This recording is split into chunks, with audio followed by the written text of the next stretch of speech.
디모데전서에서 똑같이 바울은 이렇게 말합니다.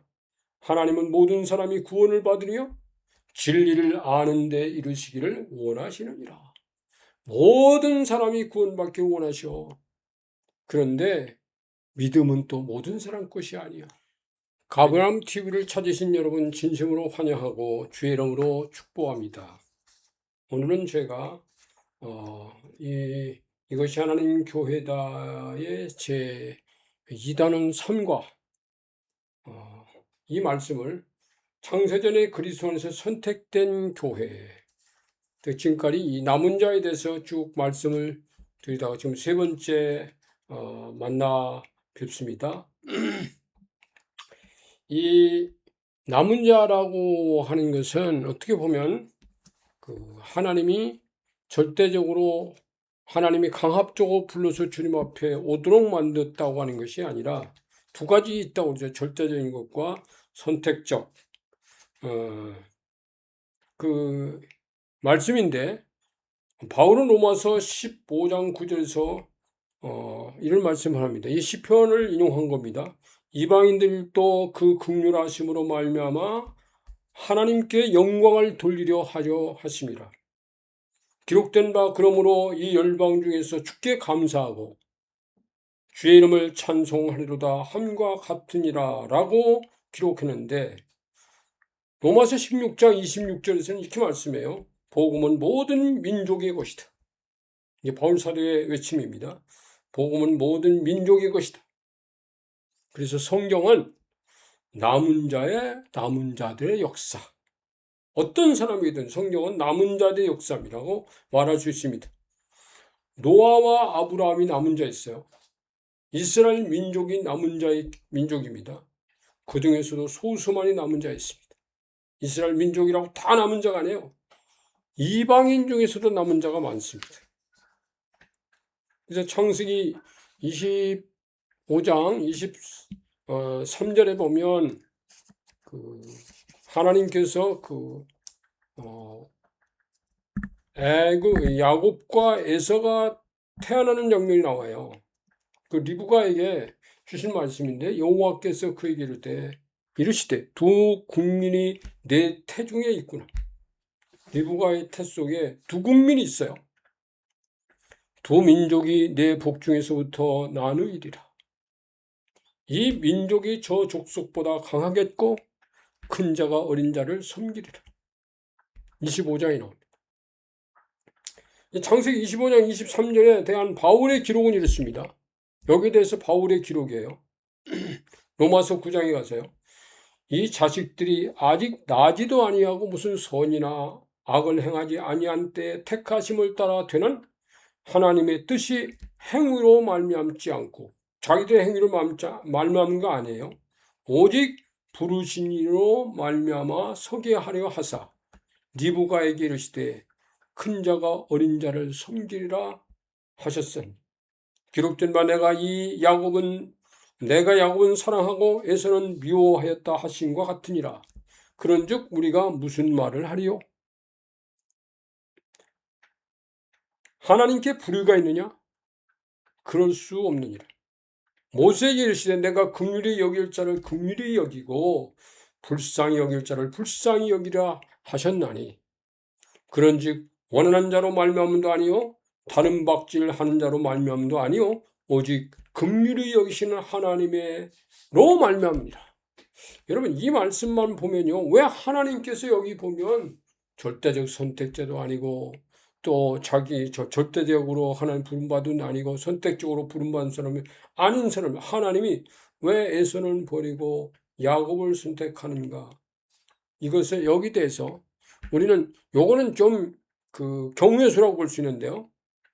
지금까지 우리가 봤던 두 가지 선택과는 조금 다릅니다. 근데 이 문제에 대해서 사도 바울은 우리가 여기 대해서 주님과 논할 수 없다는 거예요. 왜죠? 이것은 절대적인 하나님의 뜻이기 때문에. 이 때문에 우리가 이 땅에 온 것 자체가, 하나님의 긍휼 여김 자체가 이게 우리 인간의 힘으로 된 것도 아니고, 그래서 어떤 사람은 하나님이 특별히 하나님께서 어떤 일을 위해서 이스라엘 민족을 다른 민족보다 먼저 선택한 것처럼 야곱을 선택하는 것도 이게 아버지 뜻이지 우리가 말할 수 없다. 이렇게 받아들여야 되는 거예요. 그래서 이제 이런 말씀이 있다고요. 아합 왕 시대에 7,000명이 남은 자가 있었어요. 마치 하나님이 무작위로 곤란한 것처럼 볼 수 있습니다. 그러면 사람들이 이렇게 말할 수 있어요. 하나님 너무 불공평하십니다. 어찌 7,000명만 살려주시고 그렇게 뭐 따져 물을 수 있는데 구약의 아합 왕 때 바알에게 무릎을 꿇지 않은 사람 7,000명을 남겨두신 것은 왜 편안하십니까?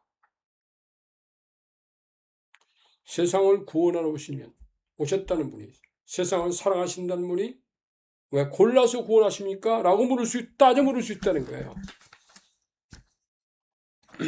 근데 예수님을 보내셔서 예수님 말씀하실 때 그랬죠. 하나님이 세상을 이처럼 사랑하사 독생자를 주셨으니 이는 그를 믿는 자마다 멸망하지 않고 영생을 얻게 하려 하심이라.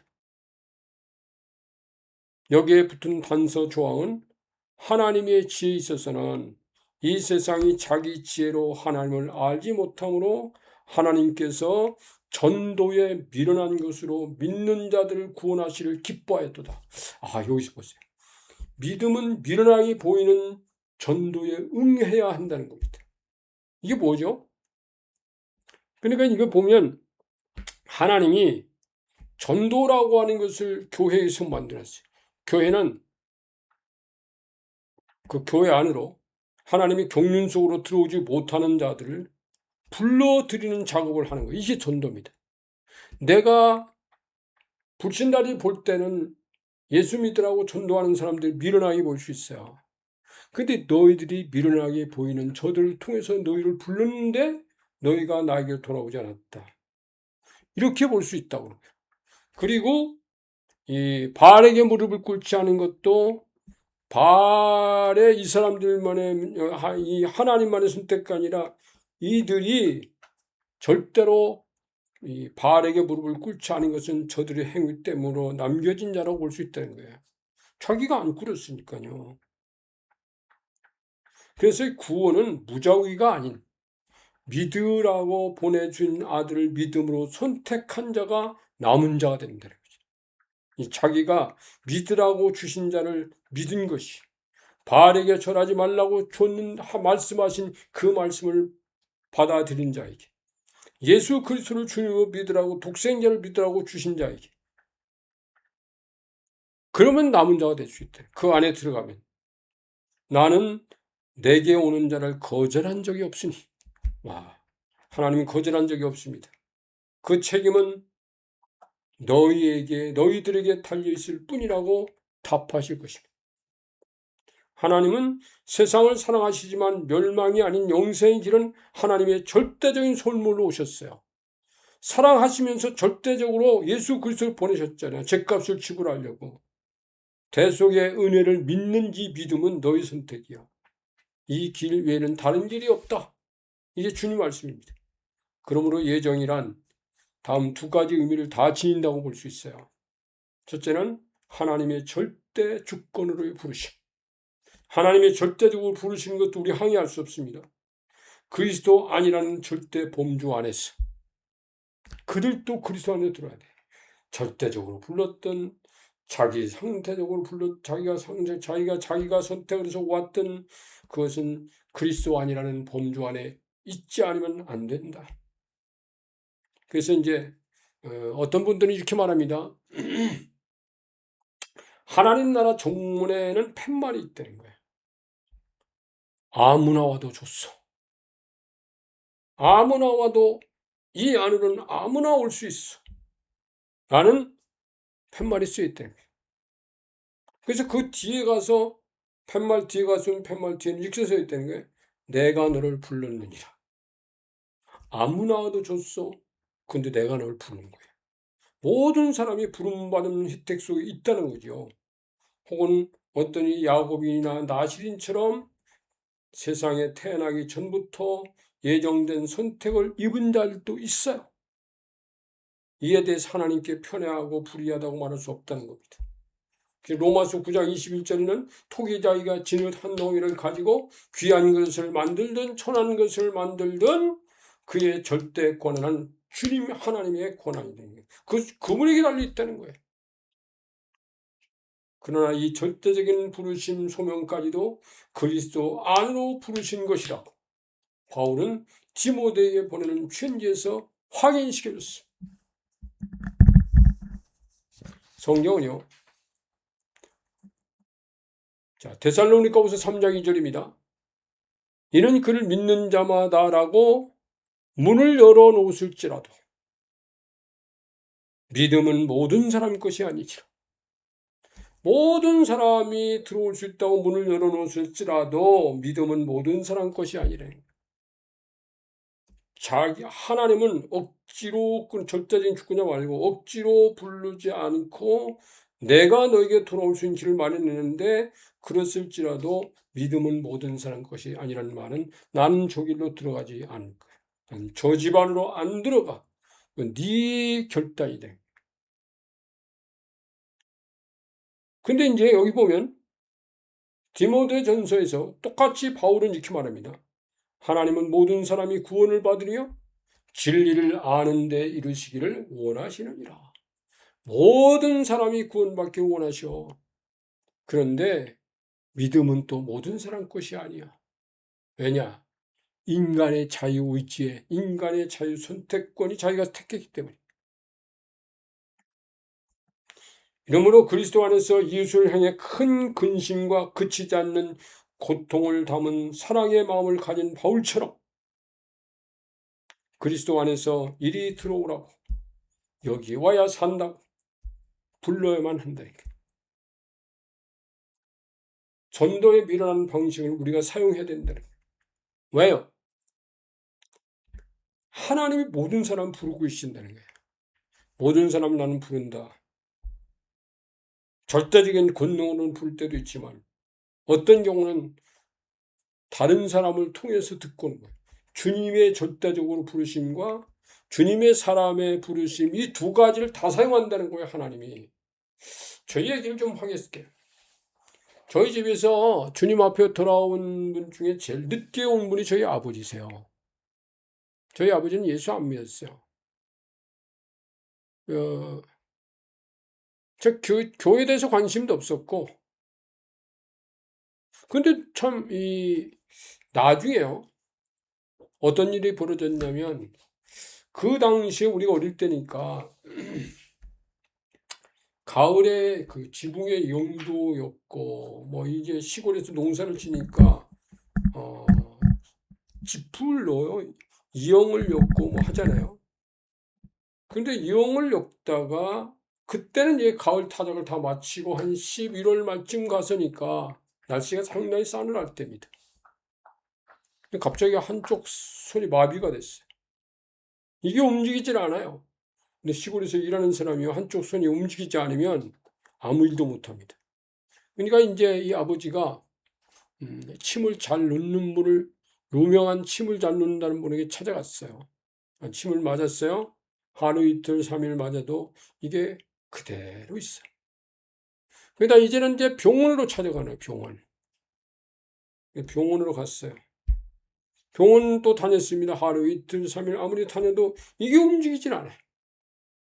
자, 일은 밀려있는데 그때 우리 어머니가 이렇게 말하고 당신 그거 예수 믿어야 나을걸? 이렇게 말해요. 그러니까 우리 아버지는 쓸데없는 소리 하지 마. 무슨 예수 믿어야 나. 병원에서도 안 났는데. 아니 예수 믿어야 나을걸? 그 말을 또 했어. 근데 이제 날짜가 하루 이틀 3일 막 계속 지나가니까 이제 뭐 막 촉박하니까 난 할 일은 많이 쌓여 있고요.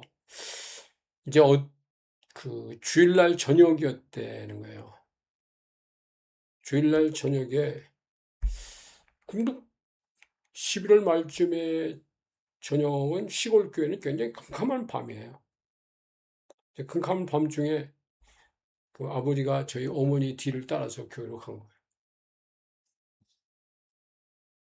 그리고 제일 예배당 뒤쪽에 그 당시는 의자도 없었을 때니까 방석에 앉아서 그냥 쭈그리고 앉아있던 거예요. 제일 뒤에서요. 뭐라고 했을까요? 하나님 앞에 불쌍히 여기달라고 그랬겠지. 믿는다는 얘기보다는 진짜 당신이 살아있다면 이거 좀 펴주세요 라고 말했겠지요. 그런데 놀라운 것은요. 안 펴졌어요.